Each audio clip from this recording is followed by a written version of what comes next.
After her cruel words, the human laid down his armor and walked away. Many species came here to talk, trade, and decide the future of entire systems. At the center of this massive station stood the council hall. Tall pillars made of silver crystal touched the ceiling. Soft blue lights glowed in the air. The room was filled with voices, sharp, smooth, deep, and strange. Every race in the known galaxy had a seat here, and among them stood one human. His name was Elias Ward.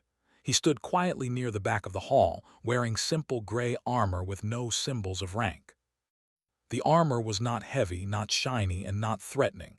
It was made for protection, not for war. Elias did not speak unless spoken to.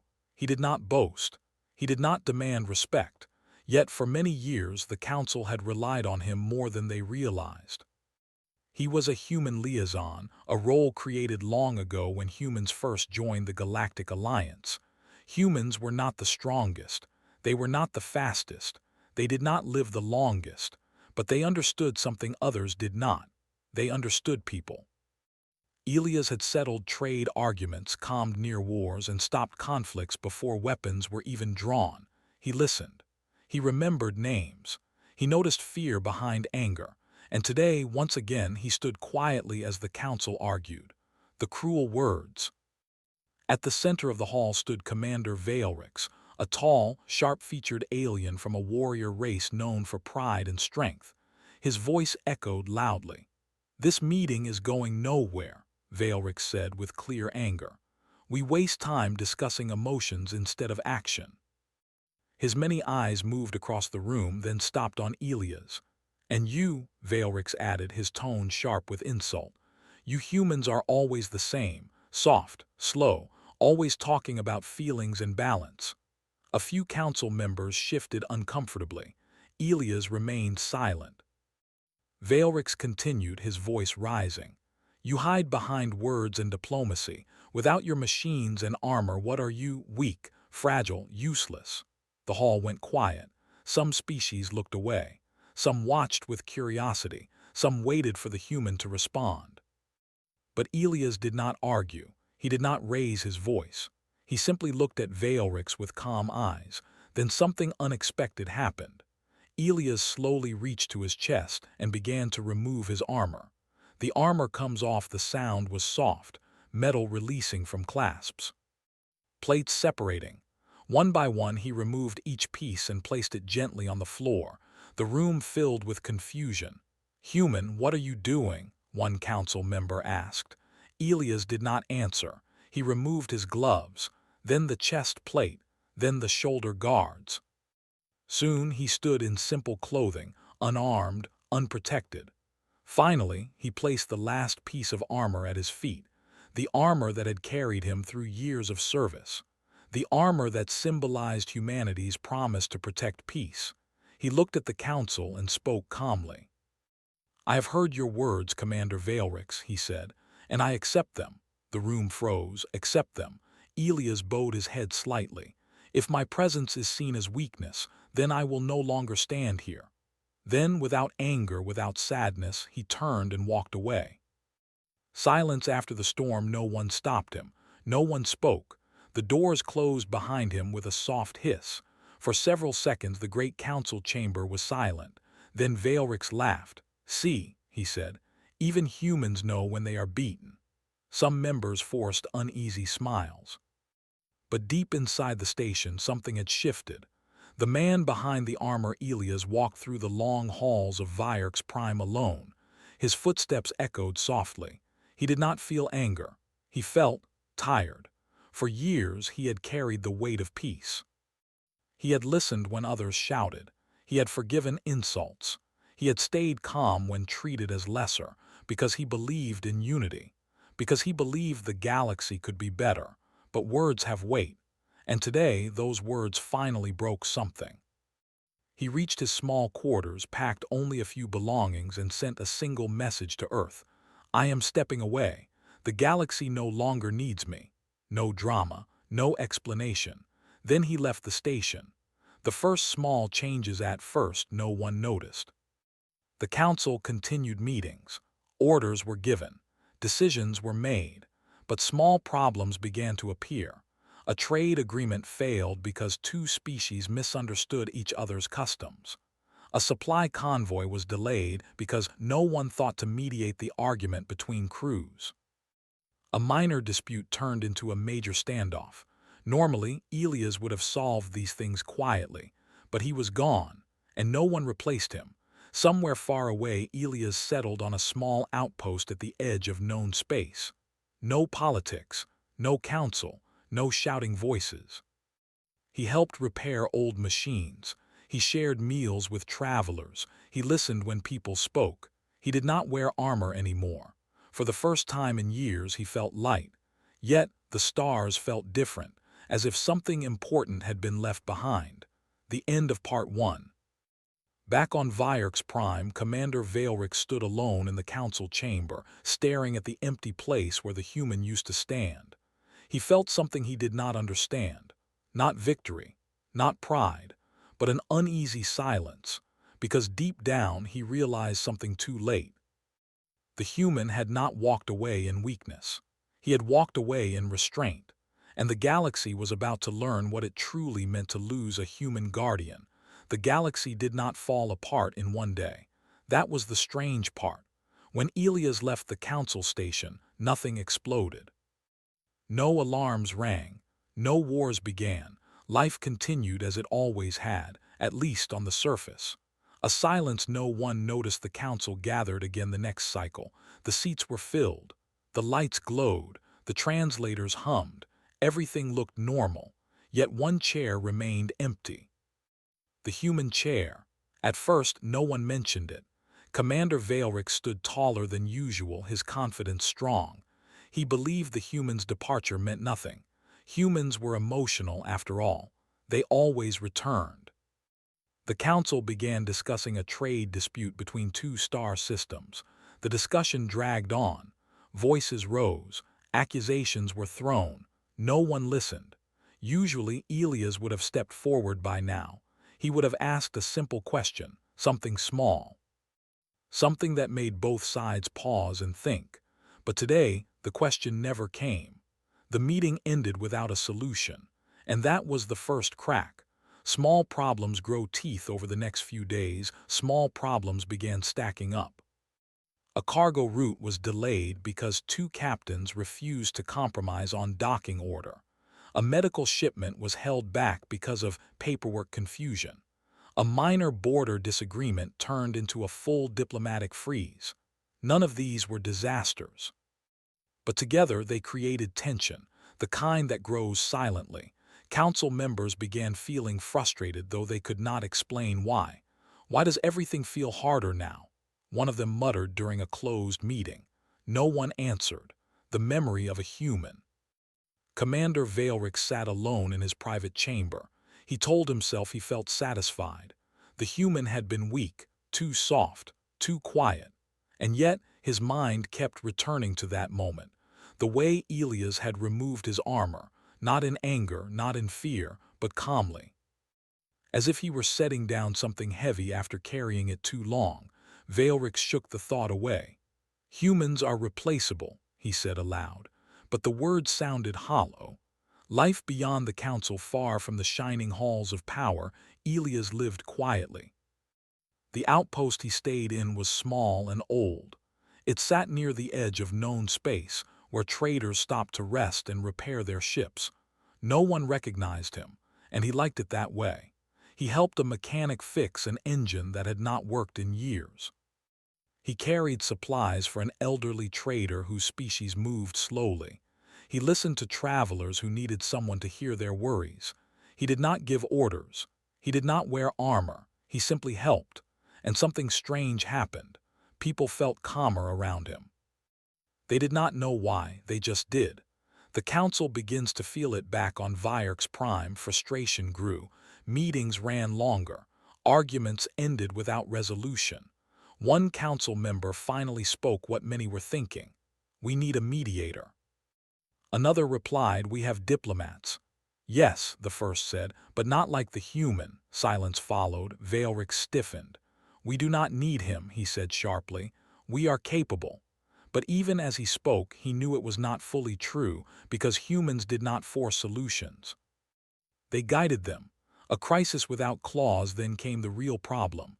Two allied systems, both vital to galactic trade, entered a serious disagreement. Not war, not violence, something worse. A total shutdown of cooperation. No ships passed. No messages were answered. The Council sent warnings. They were ignored. Without trade, dozens of worlds would suffer shortages.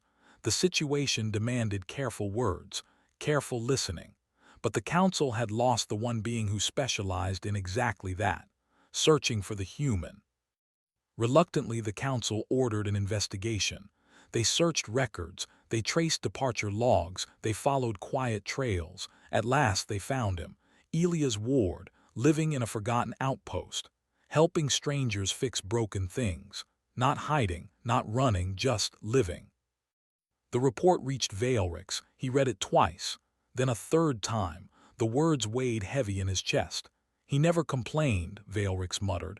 He never asked for praise. For the first time, doubt touched him. The message that was never sent. Veilrix drafted a message, then deleted it. He wrote another, deleted again. What could he say? I was wrong. I spoke cruelly. I need you. Those words did not come easily to a warrior, but the galaxy was suffering, and pride suddenly felt very small. Meanwhile, on the edge of space, Elias sat outside the outpost watching distant stars. A traveler sat beside him. You used to be someone important, didn't you? The traveler asked. Elias smiled faintly. Once, he said. Do you miss it? Elias thought for a long moment. I miss helping, he replied. Not the position. The traveler nodded, understanding without fully knowing why. A decision is made back on Vierx Prime. The council stood divided. Some wanted to move forward without humans. Others knew they were already failing. Finally, one voice spoke, quiet but firm. We were wrong. All eyes turned. It was Veilrix. The proud commander stood slowly.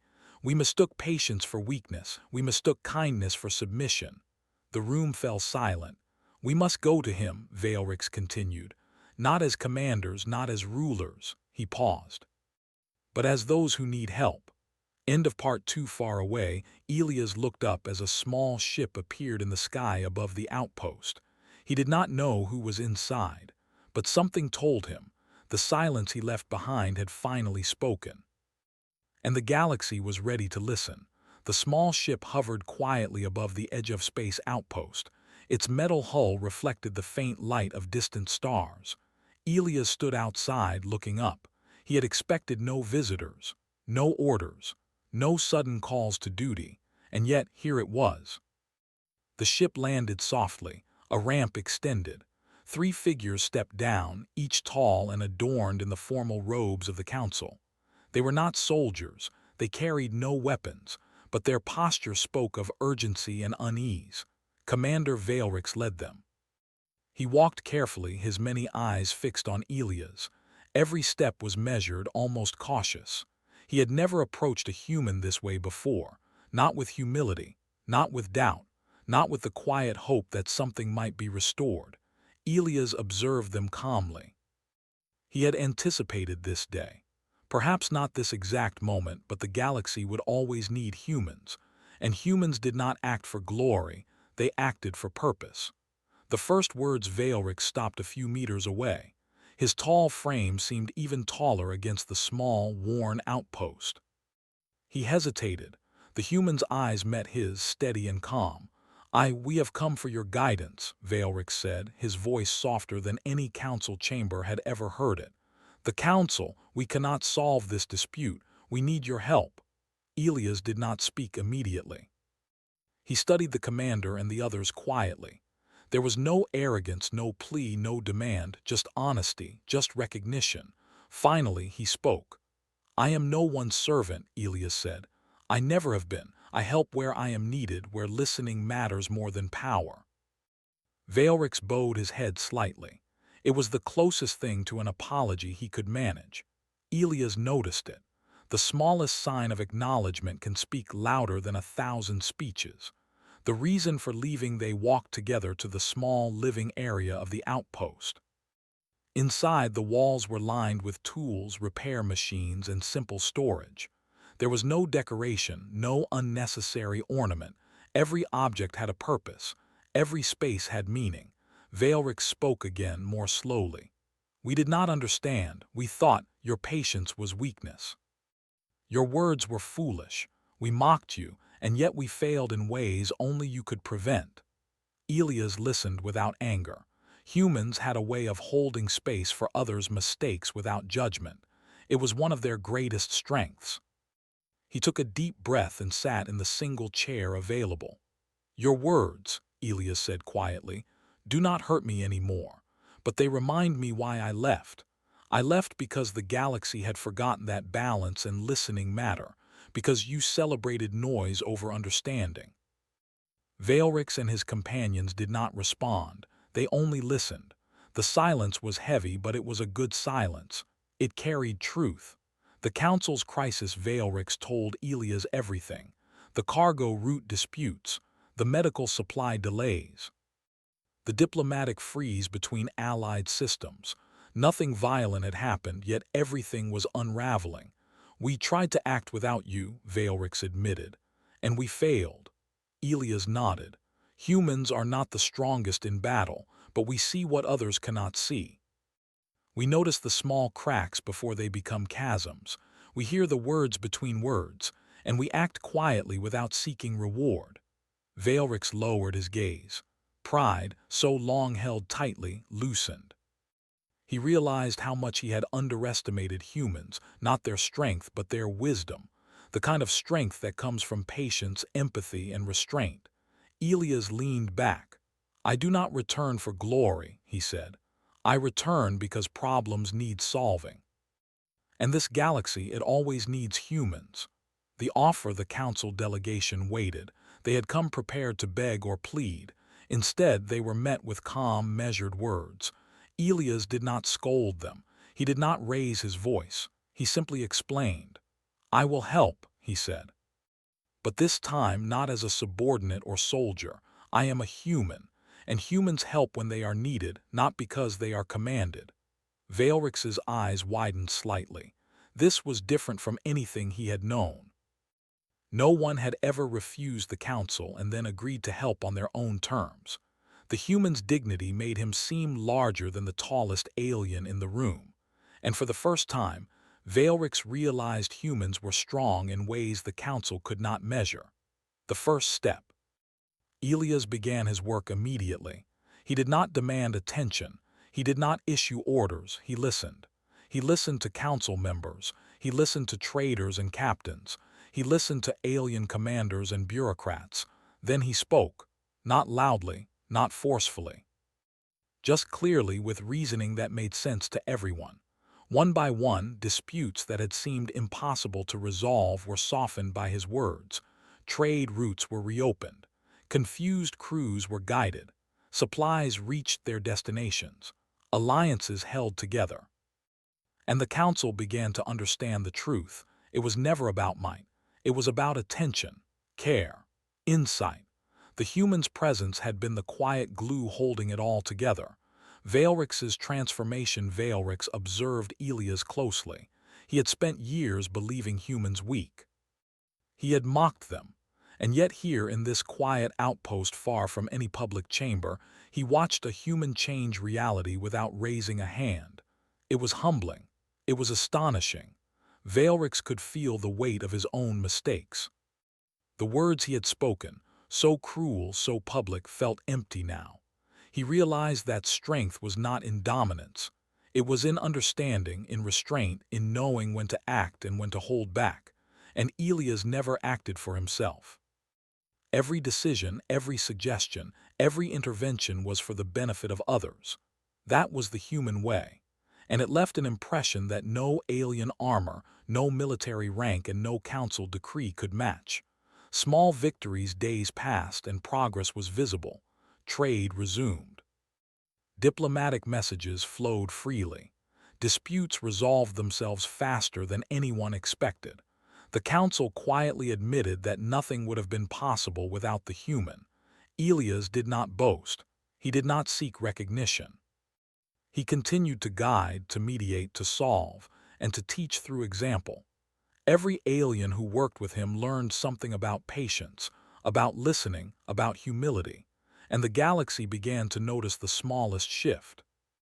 Aliens began considering perspectives they had never thought of before. Decisions became more careful. Words were chosen more wisely. Calmness replaced noise. Humanity had returned and the effect was visible. A lesson in walking away. At the end of one long day, Veilrix spoke to Elias privately.